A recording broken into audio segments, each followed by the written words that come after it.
C'était prévu. Voilà, bonjour à tous. Ça va? Vous savez, merci encore l'équipe de louanges pour ce temps de louange. C'est toujours du bien de célébrer notre Dieu et célébrer qui il est. On va prendre le message ce matin sur le thème le jour de l'expiation, quand Dieu nous fait grâce. Donc, c'est bientôt les vacances d'été. Pour les Vaudois, ça a déjà commencé. Hein. Ça y est, on est déjà là. Je ne sais pas s'il y a des personnes qui ont des vacances bientôt, là. Oui, ouais. Ah, quel chanceux. Euh, c'est vrai, ça fait du bien d'arriver en vacances, d'arriver dans ce temps de repos, on espère, mais aussi on peut faire différentes choses. Et c'est vrai, nous, on a nos vacances aussi dans 2 semaines. Et j'avoue que, vous savez, c'est comme un peu comme, j'ai l'impression ces derniers jours, c'était un peu comme quand on fait une course, et puis qu'on voit gentiment la ligne d'arrivée comme ça, c'est dur. On a envie déjà d'être arrivé. C'était un petit peu mon sentiment cette semaine, aussi en préparant ce message.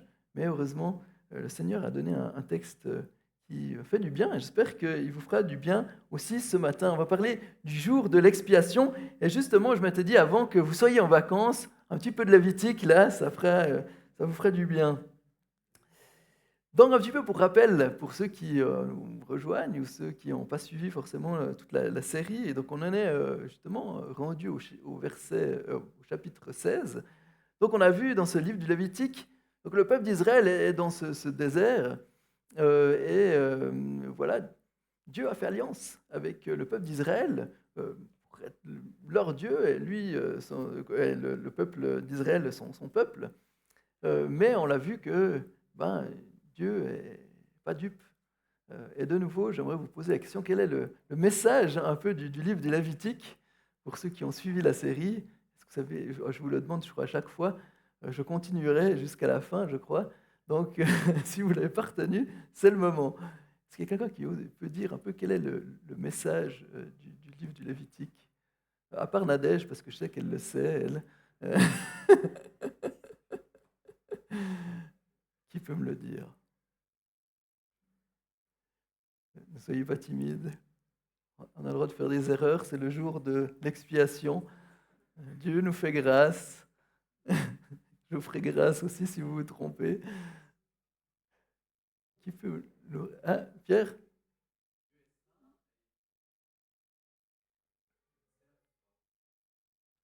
C'est bien, Pierre. Merci. En effet, Dieu est saint. Et quelque part, la question que parle le Lévitique, c'est comment un peuple pécheur peut être en relation avec le Dieu saint. On a vu que le livre du Lévitique nous montrait que, à part des sacrifices, quelque part, Dieu avait prévu que la condamnation ne tombe pas sur son peuple, mais que voilà, un sacrifice, un animal prenne la condamnation à la place du pécheur pour rétablir la relation, pour éviter que le peuple ne subisse la condamnation pour ses péchés.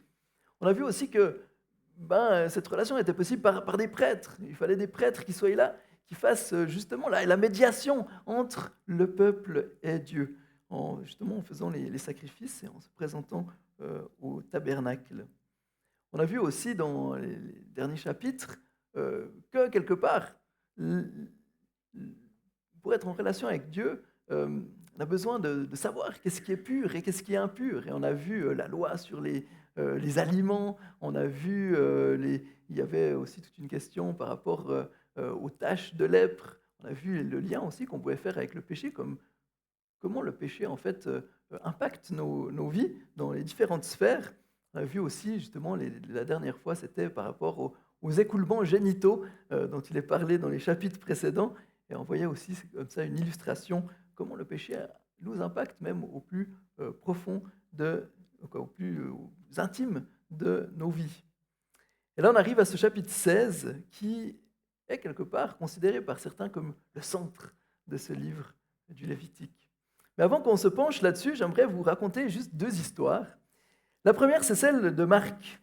Alors, c'est une histoire fictive, hein, donc si ça ressemble à des histoires que vous avez entendues, ce n'est pas ça. Je l'ai inventé de toutes pièces. Donc voilà, n'essayez pas de faire ou de dire: «Tiens, est-ce qu'il parlerait de moi?» Non. Hem, je vous parlais de Marc. Marc est là, il se dit encore, une dispute de couple. Mais cette fois-ci, Marc est là et il marche seul dans la rue. Il se rappelle qu'il s'était promis pourtant de ne plus jouer à des jeux d'argent en ligne. Mais voilà que Marc a presque tout dépensé. Il a presque tout dépensé son salaire en disant que cette fois la chance allait lui s'ouvrir. Cette fois-ci, il allait regagner les sommes qu'il avait perdues. Mais malheureusement, ça n'a pas été le cas. Et pour Stéphanie, son épouse, eh ben, Marc a été trop loin. De nouveau, un mensonge de plus. Il lui avait promis d'arrêter, mais voilà que Marc a continué. Et à la suite de, justement, qu'il réalisait qu'il n'y avait plus de sous sur le compte, Stéphanie a demandé à Marc de prendre ses affaires et de s'en aller. Marc est donc là, il marche seul dans la rue, et les images de tout ce qui vient de se dérouler se bousculent dans sa tête. Il a la gorge serrée. Il repense à ce qu'il vient de faire, et la culpabilité le saisit.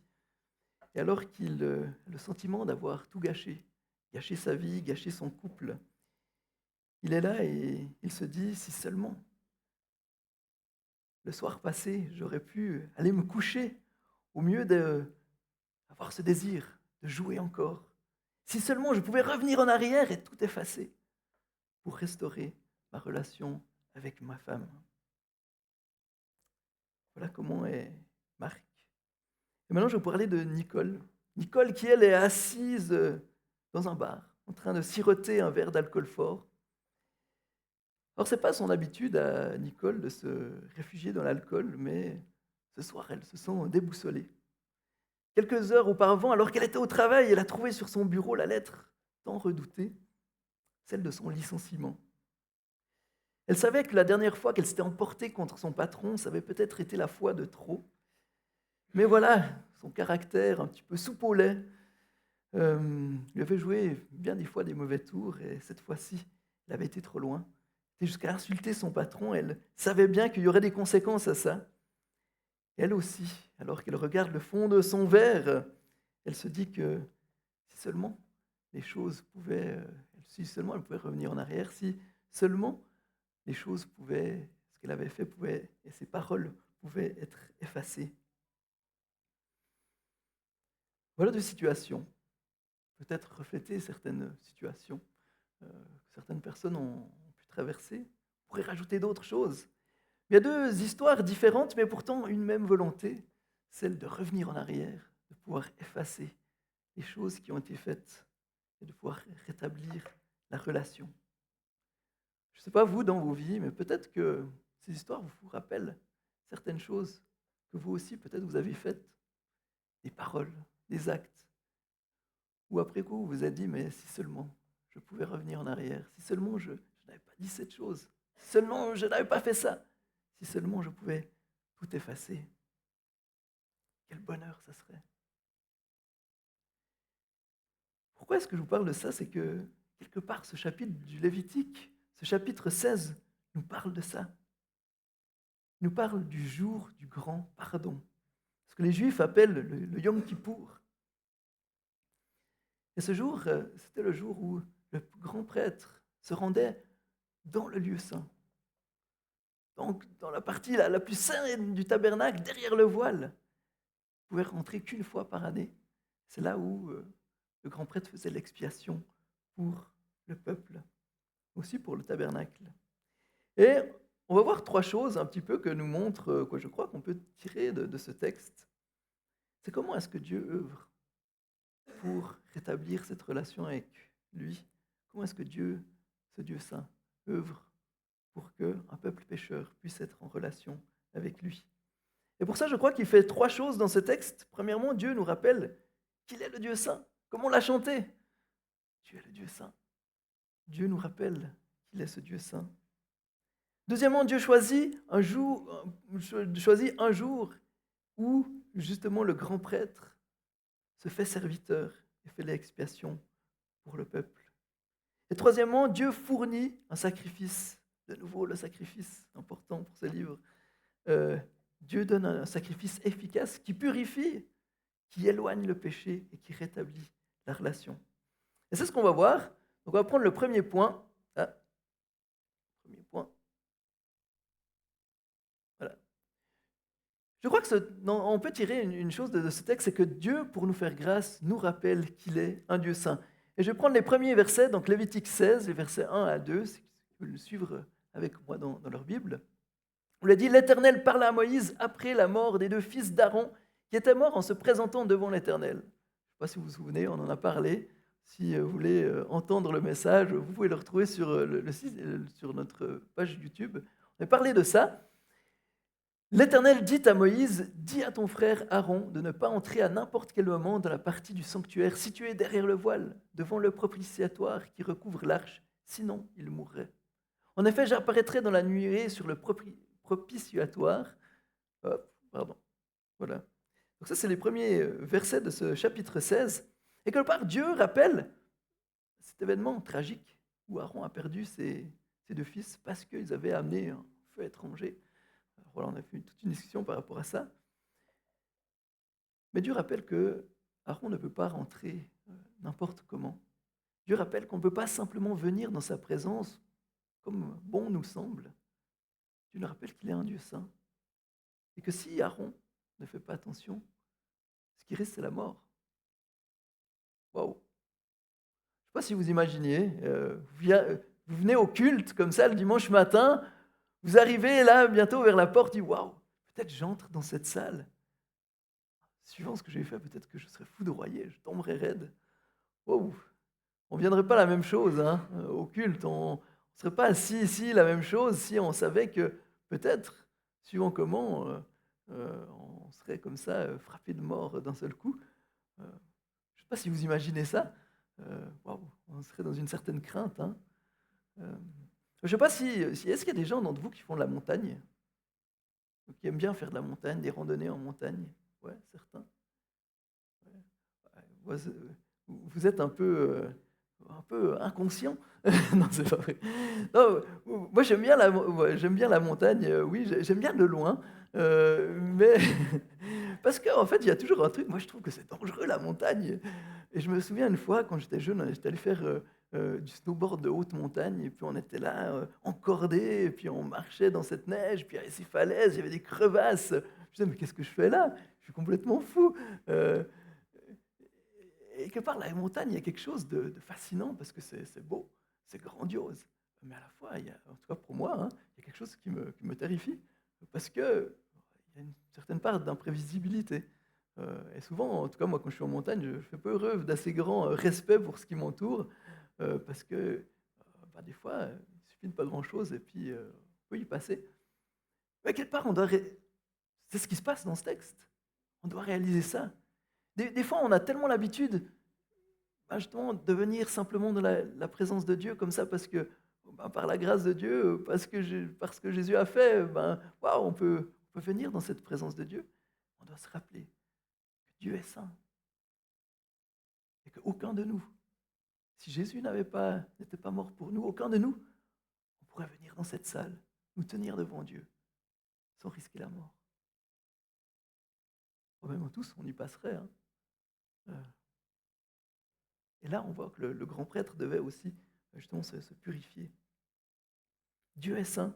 Et comme le dit un commentaire sur ce texte, il dit « Ces lois font ressortir la vérité que Dieu est tout aussi saint et exigeant,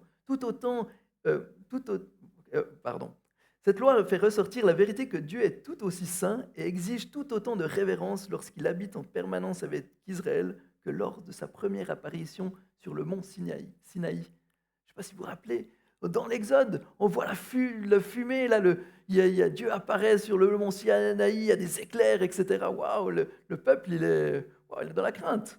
Quelque part, Dieu montre, mais en fait, même si j'habite maintenant au milieu de vous avec le tabernacle, je reste ce Dieu saint, ce Dieu tout-puissant. Et je crois que c'est important de le comprendre, parce que sinon, comment comprendre la suite? Comment comprendre ce qui se passe dans ce jour si on ne prend pas attention à cette sainteté de Dieu? Vous savez, j'ai une amie qui justement a un peu de la peine avec cette notion de la sainteté. Et souvent, des fois, elle me dit: «Ah mais j'ai de la peine à comprendre toutes ces histoires de sacrifices et cetera. Ah oui, Dieu, il est amour et cetera». Elle a raison, Dieu est amour comme ça, mais justement, Dieu est ce Dieu saint. Et oui, on ne peut pas comprendre pourquoi il y a besoin d'un sacrifice, pourquoi il y a besoin de sang, si on ne réalise pas que justement Dieu est saint et que devant Dieu, le péché n'a pas sa place et que Dieu ne tient pas le coupable pour innocent, mais par sa grâce, il a prévu un moyen pour qu'on puisse être en relation avec lui et ne pas être, subir la condamnation qu'on aurait méritée. Vous savez, il y a, je ne sais pas si vous connaissez Ignace Semmelweis, Semmelweis, quelque chose comme ça. C'est en fait un médecin qui a été un des premiers à préconiser le lavage des mains. Il avait remarqué que, en fait, justement, il y avait plus de mortalité dans les hôpitaux suite à des naissances que, en fait, quand les femmes accouchaient en dehors de l'hôpital. Ils se disaient que c'est quand même pas normal ça. Et ils ne savaient pas pourquoi il y avait comme ça des femmes qui mouraient ou des personnes qui étaient soignées qui mouraient alors qu'ils n'étaient pas censés mourir.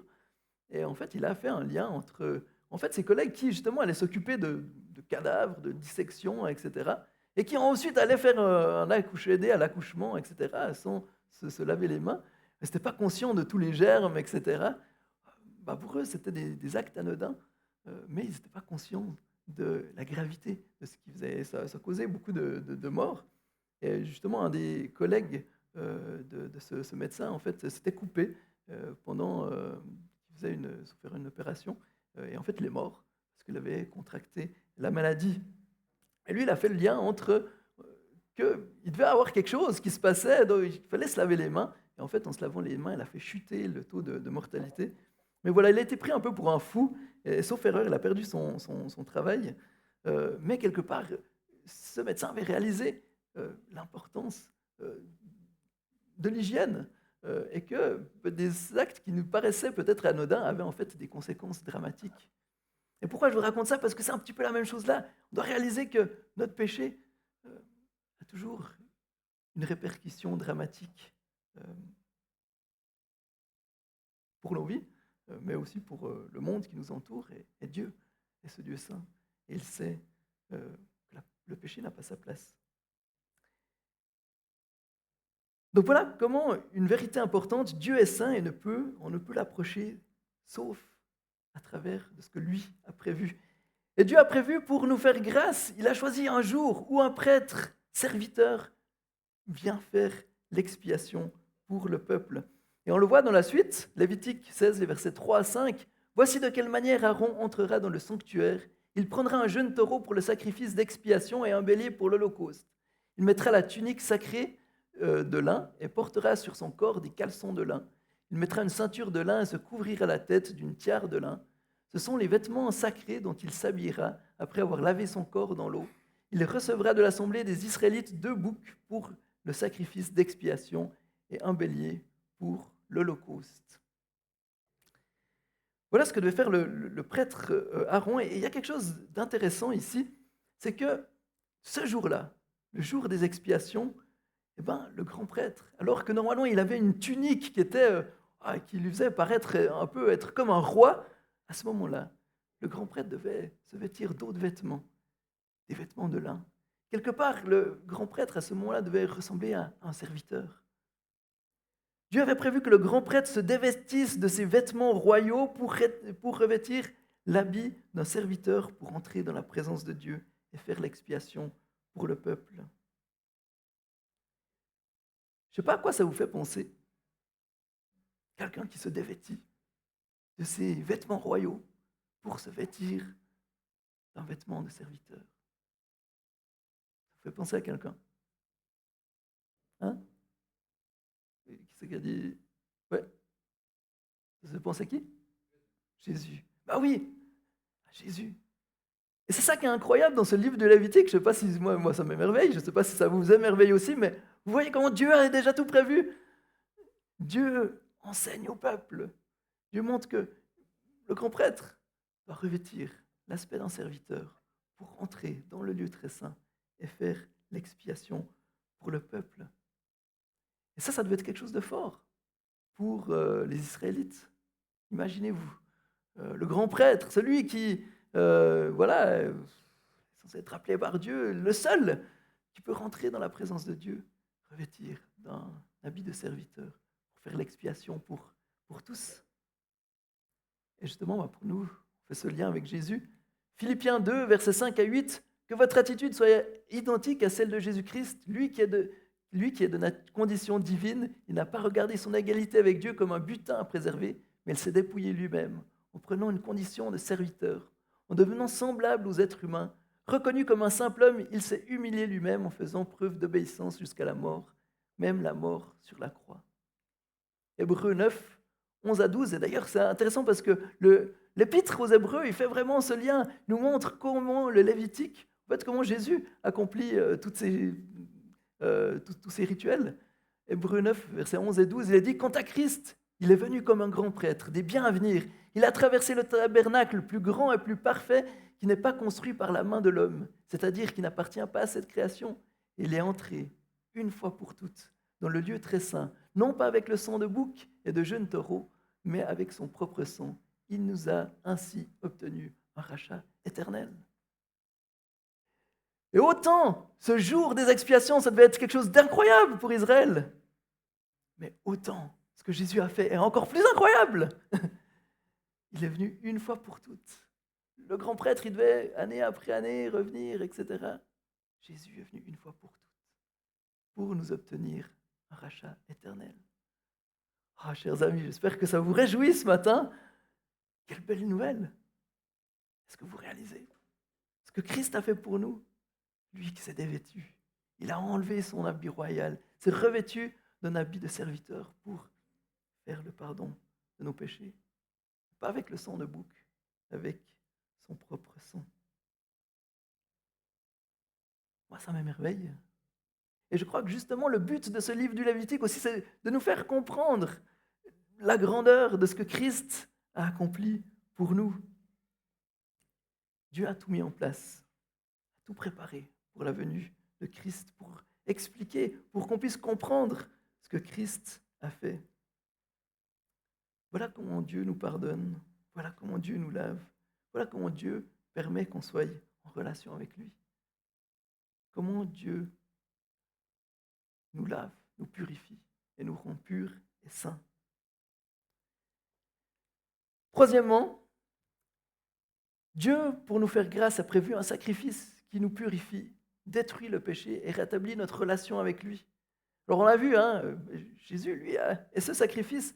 Mais regardez de nouveau comment ce passage nous explique, nous donne des détails sur la grandeur, la profondeur de ce que Christ fait pour nous. Alors ça va être un bout de texte là du Lévitique, donc accrochez-vous un peu, mais vous verrez qu'il y a des belles choses à y voir.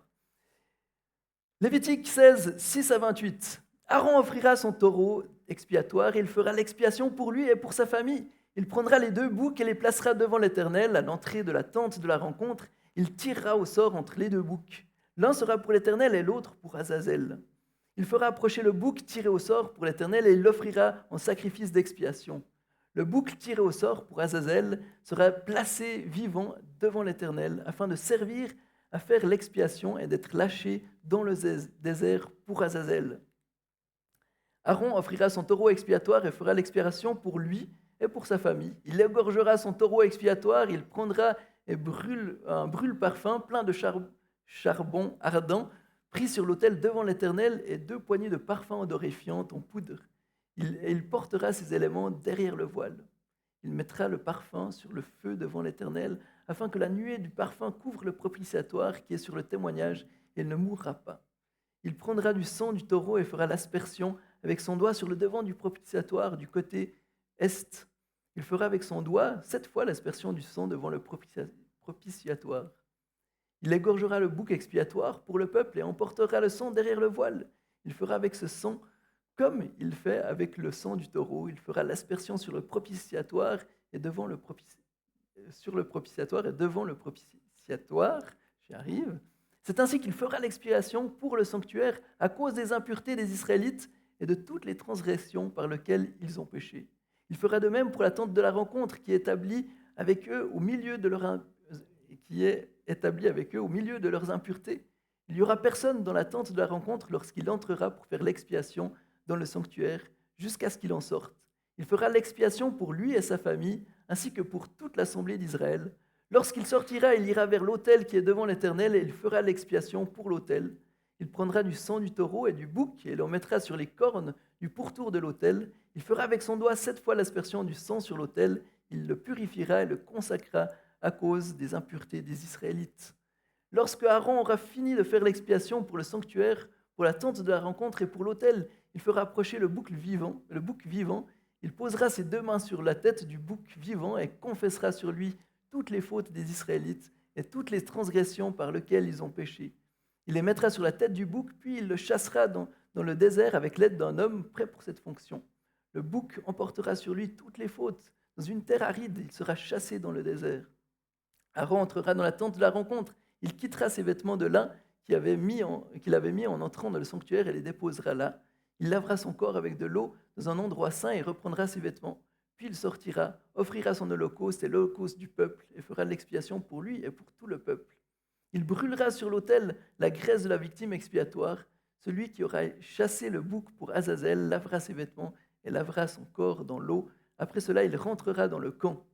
On emportera à l'extérieur du camp le taureau expiatoire et le bouc expiatoire dont on a porté le sang dans le sanctuaire pour faire l'expiation, et on brûlera au feu leur peau, leur viande et leurs excréments. Celui qui les brûlera lavera ses vêtements et lavera son corps dans l'eau. Après cela, il rentrera dans le camp. Amen. Voilà un long passage qui nous décrit tout le processus. Il y a différentes choses intéressantes. On voit que, en fait, déjà, le prêtre devait se purifier. Et de nouveau, on a vu, contrairement à Jésus, Jésus, lui, était saint, lui était parfait. Mais là, quelque part, le peuple voyait que même le grand prêtre, quelque part, on pourrait dire, la personne la plus saine, parce que c'est le seul qui pouvait rentrer dans la présence de Dieu. Même lui, il devait faire un sacrifice pour ses péchés. Même lui n'était pas assez saint. Le texte nous montre ensuite que le grand prêtre devait aussi purifier les différentes parties du tabernacle. Et de nouveau, je crois qu'il y a quelque chose d'intéressant pour nous, c'est que le tabernacle, c'est le lieu de la rencontre. Et on voit que, en fait, le fait que le tabernacle était au milieu du peuple d'Israël qui était pécheur, et ben en fait, il y avait une espèce de contamination comme ça. Comme quoi le péché, en fait, a un impact. Et je crois que justement, ça nous montre que le péché a un impact sur notre relation même avec Dieu. Non seulement le péché nous atteint, nous impacte nos propres vies, mais elle impacte justement notre relation avec Dieu. C'est pour ça que ces différentes parties devaient être purifiées. Et quelque part, c'est ce que Jésus fait. Jésus nous purifie, mais rétablit cette relation avec Dieu. Jésus vient purifier notre relation avec Dieu. Parce que bien souvent, notre relation avec Dieu est empreinte aussi des fois de mauvais désirs. Des fois, nos motivations ne sont pas toujours les plus saines quand on vient devant Dieu. Jésus, justement, purifie notre relation avec lui. Ensuite, justement, le sacrifice purifiait le peuple. Le peuple entier était débarrassé de ses péchés. Et il y a quelque chose dans ce texte, je ne sais pas si vous l'avez remarqué, il y a quelque chose de particulier, c'était le bouc émissaire. Il y avait 2 boucs, justement, un qui était sacrifié, et il est parlé d'un bouc pour l'Éternel et un bouc pour Azazel. Alors, il y a différentes interprétations par rapport à pourquoi ce nom, Azazel. Alors, il y a différentes interprétations. Certains pensent que Azazel, c'était le nom d'un démon qui vivait dans le désert. Et c'était comme s'il disait, voilà, il y a un sacrifice pour Dieu, et puis un pour Azazel, c'était le démon dans le désert, où il fallait lui envoyer aussi un sacrifice, mais ça ne colle pas tellement bien avec... jamais la Bible enseigne de faire un sacrifice pour des démons, au contraire, c'est prohibé. Donc, ce semble pas être la bonne piste. Mais peut-être certains, justement, se sont dit, mais en fait, peut-être c'était justement, on envoyait ce bouc pour se moquer, quelque part, dire, ben voilà, ce que le diable ou ce que le démon avait voulu faire avec le péché, en- quelque part, salissant le peuple, et ben quelque part on lui renvoyait ses péchés comme ça, à dire ben voilà, ça n'a pas marché ce que tu as fait. Ça c'est une interprétation. Mais il y a d'autres pistes encore qui ont été suggérées parce que justement le terme est difficile à traduire, mais le terme Azazel en fait renvoie à,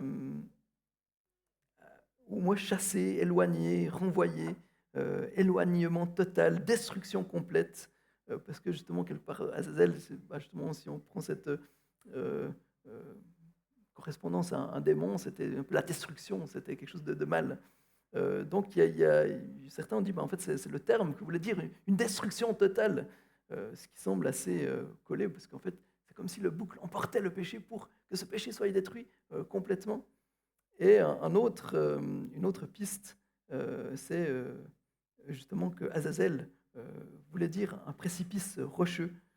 Et selon ce qui ressort d'anciennes traditions, c'est que justement la personne qui amenait en fait le bouc dans le désert l'amenait vers un précipice et puis le poussait en bas. Vu qu'on était sûr qu'il ne revienne plus, mais le bouc était détruit.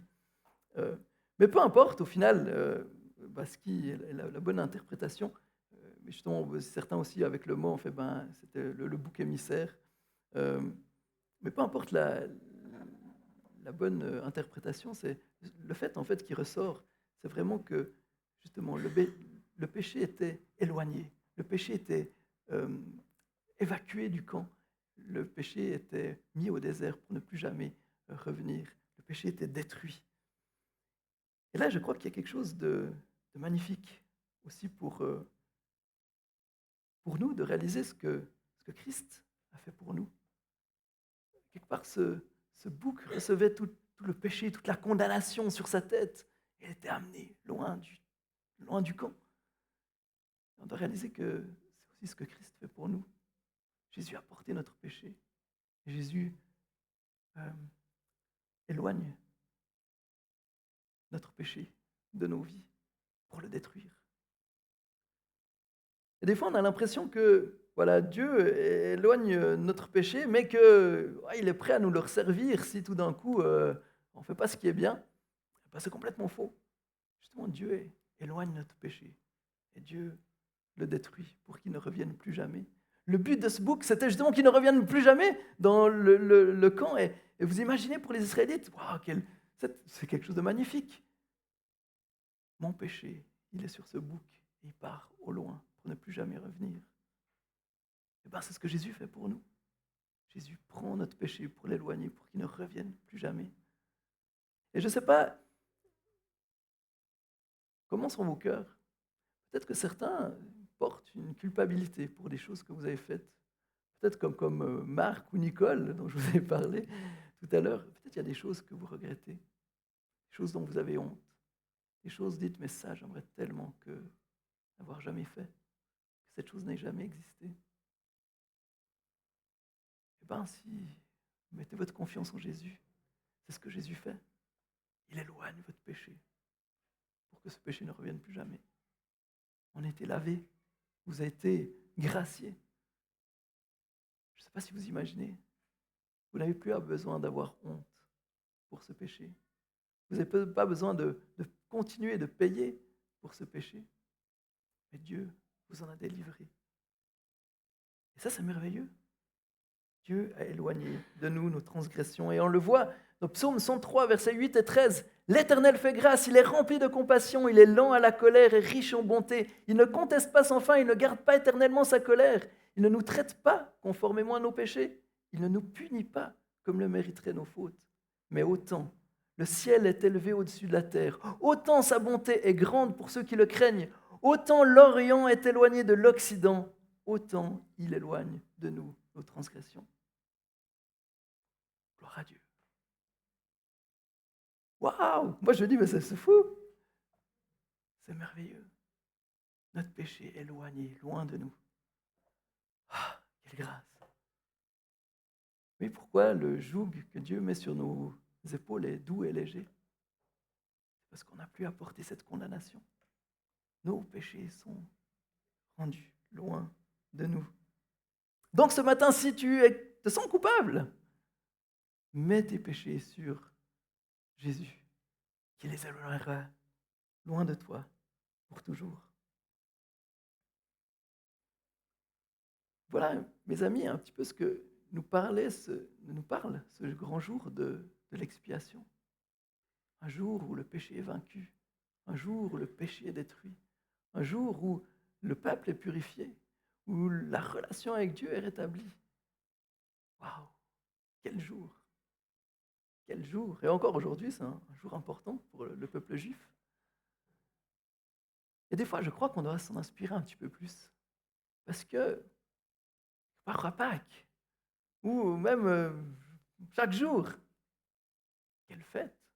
Savoir que nos péchés ont été détruits, que nos péchés sont pardonnés, que cette relation avec Dieu est rétablie, qu'on est rendu saint devant Dieu. Sujet de se réjouir chaque jour. Un sujet qui... Voilà pourquoi les chrétiens devraient manifester une joie. On ne doit pas être joyeux parce que toute notre vie va bien, parce que les choses se passent bien pour nous. On a une joie parce qu'on a été réconcilié avec Dieu. On a été lavé de nos péchés, rendu saints. Ça, c'est un sujet de joie éternelle. Et j'aimerais ce matin que vous puissiez ressentir un peu cette joie. Ce n'est pas moi qui peux la produire, hein, c'est le Saint-Esprit, mais je prie qu'il le fasse dans votre cœur. Voilà ce que Dieu fait pour nous. Et des fois, on dit, l'Ancien Testament, c'est légaliste, on ne comprend pas, c'est bizarre.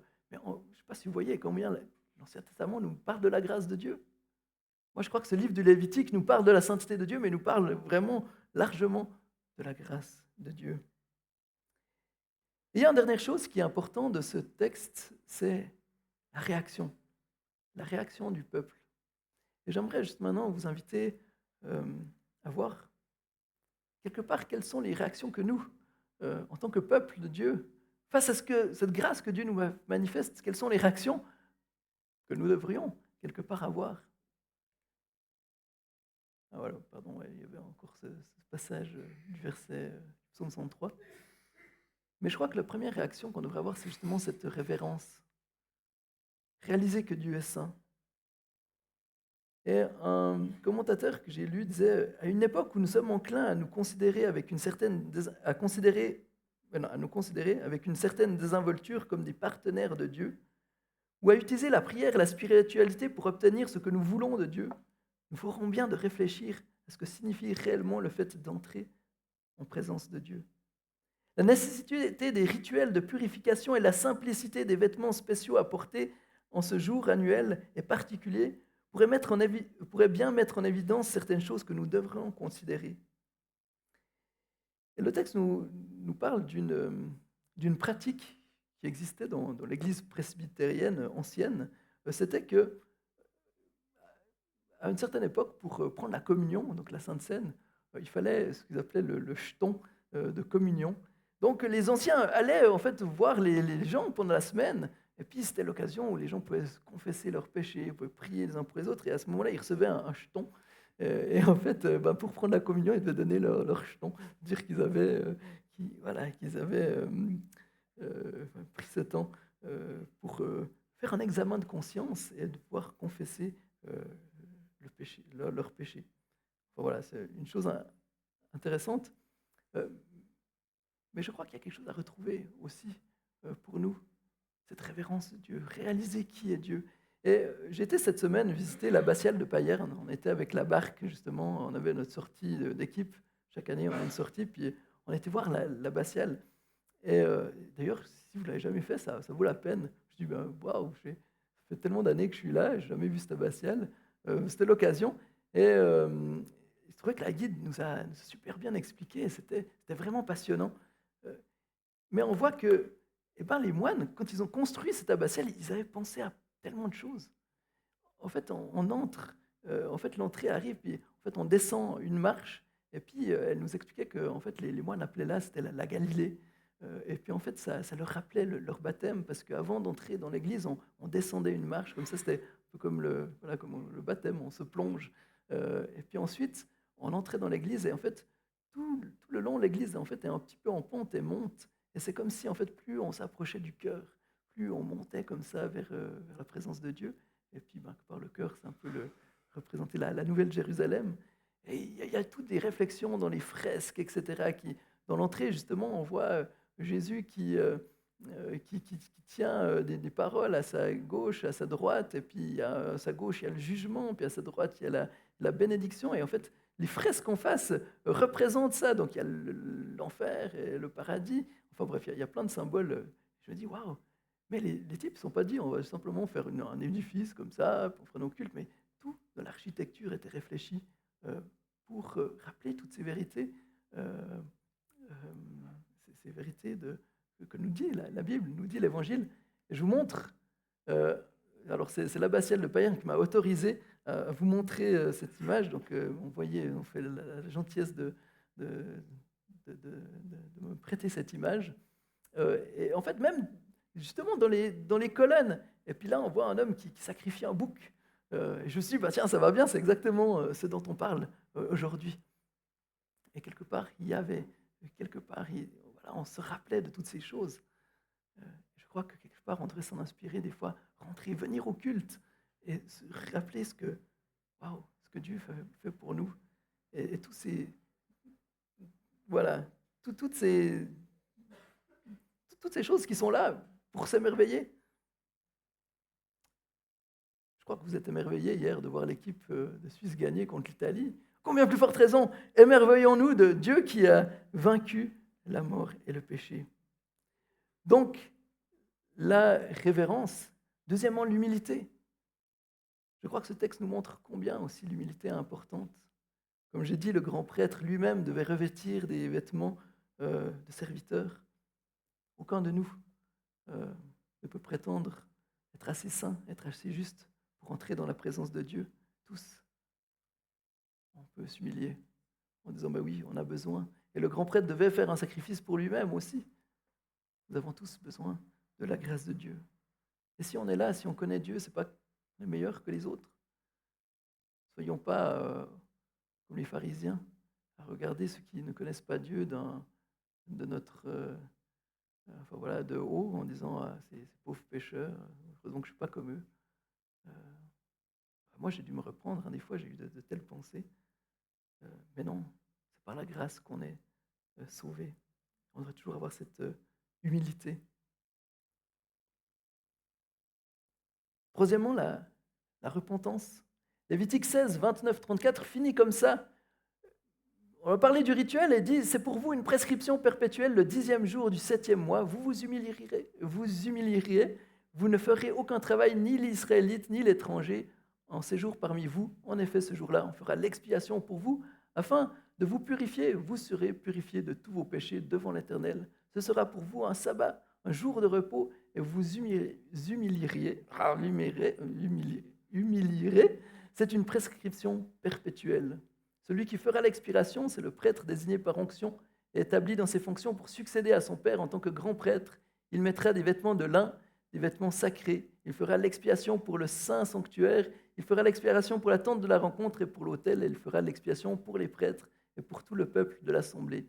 Ce sera pour vous une prescription perpétuelle. Une fois par année, se fera l'expiation pour les Israélites à cause de leurs péchés. On fit ce que l'Éternel avait ordonné à Moïse. Et justement, trois choses dans ce texte, c'est la repentance, l'importance de s'humilier. Et j'aimerais vous encourager aussi, cherchons pas à cacher nos fautes, mais justement, humilions-nous devant Dieu, parce qu'il est ce Dieu qui nous pardonne. Et un autre point important, c'est donc, la repentance, mais aussi le repos. C'est un jour congé. Et je trouve que c'est quelque chose de beau, c'est de se dire, mais en fait, Dieu nous fait grâce, on peut être dans le repos. On ne doit pas faire de travail, on n'a rien à ajouter. Et je crois que c'est la même chose pour nos vies. On n'a rien à ajouter pour la grâce de Dieu. Mais la grâce de Dieu nous fait entrer dans ce repos. Donc mes amis, pour commencer ces vacances, rappelons-nous ce repos qu'on a en Jésus-Christ. Parce que là est le véritable repos. Donc abandonne-lui tes soucis, abandonne-lui tes fardeaux et reçois ce repos. Et le dernier point, c'est l'obéissance. il est dit que justement, on fit ce que l'Éternel avait ordonné à Moïse. Soyons dans l'obéissance aussi, parce qu'on a reçu cette grâce de Dieu. Obéissons à ce qu'il nous donne. Et il y a quelque chose de beau aussi là, c'est que par Dieu nous dit comment lui rendre un culte. Dieu nous montre comment l'adorer. Alors, suivons ce qu'il nous recommande. Des fois, on a envie de s'approcher de Dieu, d'entrer dans la présence de Dieu, comme nous, on le pense, comme nous, on en a l'impression que c'est bien. Considérant ce que Dieu a prévu et justement tous ces aspects, se rappeler de la grâce de Dieu, se rappeler qu'il est saint, s'humilier, reconnaître, maintenant la reconnaissance, j'aurais pu mettre aussi la reconnaissance, aussi rentrer dans ce repos en Dieu. Donc voilà, j'arrive au terme de ce temps. Donc pour conclure, un commentateur dit encore, le grand jour des expiations était la déclaration suprême de l'amour de Dieu qui pardonne par la seule grâce. Ce que Dieu fait pour nous, ce que Dieu a fait pour les Israélites, c'est ce qu'il fait pour nous, parce qu'il est un Dieu saint, parce que justement Jésus est ce grand prêtre, serviteur qui a fait l'expiation pour nous, et parce que justement Jésus est ce sacrifice qui nous purifie. Alors, chers amis, soyez dans la révérence, l'humilité, repentez-vous et entrez dans le repos de Dieu. Je vais encore prier. Seigneur, merci pour ce texte qui, waouh, en tout cas moi, me réveille dans la grandeur de qui tu es, Seigneur, tout ce que tu as prévu. Seigneur, tu nous montres la grandeur et la puissance de ton pardon. Combien ton pardon éloigne de nous nos péchés, nous libère, nous purifie. Comment ton pardon rétablit cette relation avec toi. Et Seigneur, en Jésus, maintenant le voile a été déchiré. Il n'y a plus besoin d'avoir, il y a ce lieu saint où on ne peut pas s'approcher. Parce que Christ a fait pour nous, on peut s'approcher en tout temps.